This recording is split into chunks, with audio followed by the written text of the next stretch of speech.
So if you're watching this, you'll probably notice that there's a bit of chaos in the background. If you're not looking at the video and you're just listening on the podcast, basically I'm sitting in my back garden. It's overgrown, don't have the fancy mic. You can hear the wind rustling. Hear it now.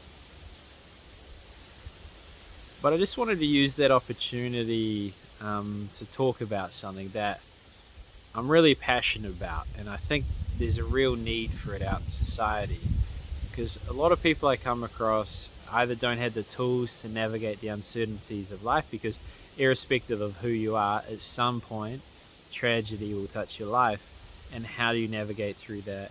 How do you work it out? And they don't teach it at schools. A lot of parents don't necessarily know how to impart that knowledge on their kids. Or 70% of people globally don't like their jobs. Like, they don't have passion, they don't have purpose, or even connection, falling in love with someone, being vulnerable. Like, a lot of the younger generation that I come across there's a huge fear of commitment. It's as though as soon as they get everything offered on a platter, they find a way to self-sabotage it. And when you're presented with someone that, potentially you could fall madly in love with, as madly as you can, because love isn't perfect, but there's real potential, and then we get scared and we run. Now, a lot of what I talk about is money, and a lot of the comments around the podcast is that's what they come for. You see the title, it says NZ Guide to Financial Freedom, so obviously that's what it's going to be about. Let's talk about money. But a lot of what I do and a lot of what I love, it has nothing to do with money. And money gives you the choice, it gives you freedom, it's essential, you need it. And if you understand the basic fundamentals of it, you can achieve most things that you want in life. The part and the point of difference that I want to create is I want to help people find purpose, how to find fulfillment, how to connect more effectively with their partners, and how to live their life now, not just in retirement. Like, you might be doing a job you hate, but if we can structure your finances in such a way you don't have to worry about money, and you can make choices because you enjoy it, not for the security of your family, but because it's something you're passionate about. Because we get so focused on trying to help our kids and being like, oh, hey, like, I really want to look after you. I really want to make sure you didn't go through what I did, and you never feel like you're wanting anything. You've got it all. Whereas the most important legacy we can ever leave our children is showing what it means to be a person of integrity, of responsibility, the attributes of a good person, and then also showing that you're courageous enough to pursue what you love and smart enough to make sure your money's looked after. And that's something I'm really thinking hard about, and I really feel like I'm onto something around the purpose, because a lot of us, when I was younger, I didn't know what I wanted to do. I'd try and compensate because I didn't feel good enough, and I'd go out and just really try to prove to myself and to my family that I was worth something. And I used to envy people, like, what's your purpose? Like, how do you have it all worked out? How do you know what degree you're going to do? How do you know, like, what career you pursue? Like, I feel like I'm just going to I don't know, I won't work it out. And that's such a common narrative, and I really think the answer to finding your purpose is in your childhood. There's certain things, strong emotional themes, I call them, and I'm going to shape this and mold it into a course and include it in our offering. But essentially, there's emotional themes in your life that you find carry through. So whether you had a strong emotional event, so just think back in your mind, what's a very powerful, strong emotional event that you can remember that was either negative or positive, and then you find yourself with the theme within that. So it could either be something you've experienced, or it could be something your parents showed. So to use me as an example, my parents aren't big on emotions. They're very even, they're very loving and good parents and showed me a lot, but they don't necessarily be vulnerable and expressive. And when I try and talk deep, they don't really like it. They think, oh, go away. Like, why do you want to talk deep? Like, just, it's not worth it. Like, just, they weren't interested in it. Sometimes they were, and then they have a quota, which is like a lot of people. A lot of people aren't obsessively thinking about what makes people tick like me. So then you think about that. As a young child, I was modeled that, emotions don't express your emotions. And then also when you're trying to be authentic, that's not necessarily rewarded, and you have an obsession with going deep, but they don't reciprocate in that. So there's a sequence to finding your purpose. So first is the emotional themes. Usually it's some sort of trigger or defense mechanism that you've developed to compensate for the strong emotional event, or it's certain behaviors that you've modeled. Now, when you become passionate and excited and really engaged and feel like it's your passion or your purpose, is the moments that you're helping a version of yourself in the world. It doesn't have to be, the white dude that's fucking 31 that feels a certain way, eats too much Maccas. No, it could be girls, it could be guys, it could be anything. But the undertone is I get immense joy on helping people express their true emotions. I connect better with people that are authentic, and I love understanding why they do what they do, the deep conversations that I wasn't really encouraged to have.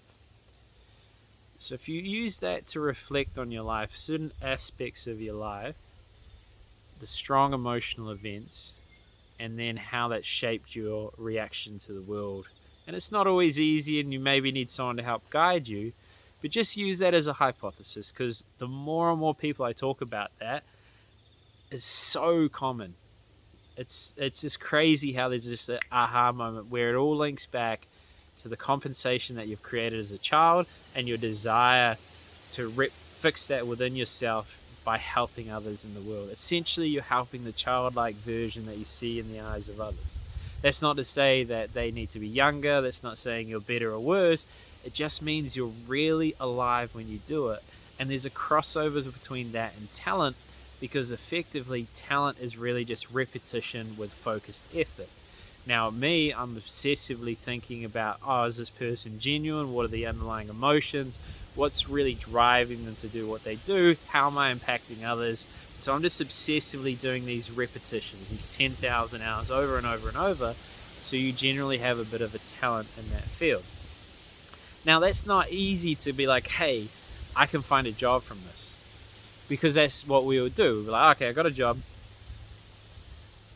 I'm going to do that job, instead of thinking, what are my passions and where are they in different opportunities? Doesn't always have to be a job, can be a business, but mainly looking at it as opportunity as opposed to solidified, tangible direction. Just thinking, I see a bit of desire to help people there, or expression emotion here, or authenticity in this opportunity.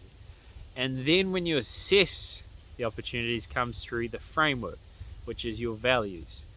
So if my values are taking responsibility, authenticity, and empathy, so empathy for yourself and others, it's important to show empathy for yourself. I find I don't show myself a lot of respect or love, and let people sort of take advantage of that, or don't feel as though my self-worth or my opinion is justified to be shared. Like if someone asks me, what do you want to eat? I'll say, wherever you want to eat. So those are my core values, and they'll evolve and they'll change, and you think about and develop them. But if I use that as a framework to assess certain opportunities, so you're like, okay, I like the emotion part. Okay, I like the authenticity part. I like talking deep. I'm going to apply for this company. I'm going to be a part of this role. And then you look at that role. You're like, okay, is there responsibility in that role? Is there empathy in that role? And are they authentic? And that acts as a framework to assess certain opportunities.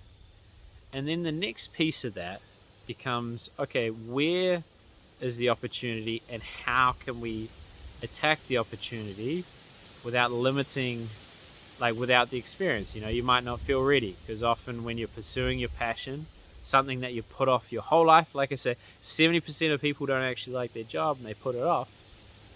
There must be something that's stopping them, which is an emotion, the resistance to change, the concept of homeostasis, where your body likes to maintain the status quo. So any change, the rate of change is equal to the rate of resistance. So if you make a drastic change, either the social groups that you're in either have to react or reject themselves, or maybe you quit alcohol and then suddenly you got these strong emotions coming out that were repressed by the alcohol, and now the rate of resistance is equal to the rate of change. So just be mindful that will happen. But the thing about assessing opportunities, don't limit yourself to degrees. Don't limit yourself to your CV and your experience. At its core, business owners make their decisions based on relationships. And they want you to have the ability to do the job, but if you connect with them through the relationship instead of through the CV, you're having your attributes shine through. You're showing your competency through repetition. They'll see that you have a passion. They'll see that you know what you're doing, just needs to refine it. As opposed to you give them your CV, they see you got no experience, they have no connection to you, so they reject you. So just use that framework to assess one, potential passions and joys, and treating it like a child, like playing around in these different fields and industries and just dabbling and just going here and there and learning, and then making sure your money's set up and it's invested and you got the insurance as protection and you got your KiwiSaver all rigged up. Have all that going in the background so while you're playing, your future is still being looked after. And then just be mindful when you're assessing certain opportunities, you use the framework of your values, what your non-negotiables are, what you accept and not accept, and then approach them in a way that other people aren't. Be better than the last. Assess how people do it in a smarter, more conscious way where your strength is being exposed first, and then from there you're going to have a better opportunity to achieve a job you might not feel like you deserve, or pursue a business that you don't necessarily think you had the talent or skill to do. But you'll find when you start talking with people about your passion and what you're knowledgeable, and you might be timid, you might be fearful of being vulnerable, but you'll start to realize the massive impact you can have on people's lives, and that you have this talent that you didn't even know that you're replicating over and over and over again, and then they see value through that. And if you're going to do a business, the best thing is if you're creating content, there's no cost. You're using TikTok, LinkedIn, Instagram Reels, and podcasts. And what you're actually doing is your credibility is the content that you create. People will reach out to me, not because I got the psychology degree, not because I'm necessarily a financial planner, not because, how many funds we got under management or whether I'm successful or not. It's whether what I say has an impact and has a meaningful contribution to their life, and it makes sense.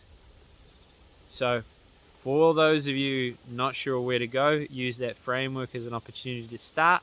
I'm going to start developing and sharpening this up and looking at what our offering truly is and tailoring it more to the strengths and the things that I've enjoyed, because I feel like I'm doing a disservice to New Zealanders and even people around the world, because this content could be evergreen content. It could be forever content that's applicable across nations and across cultures.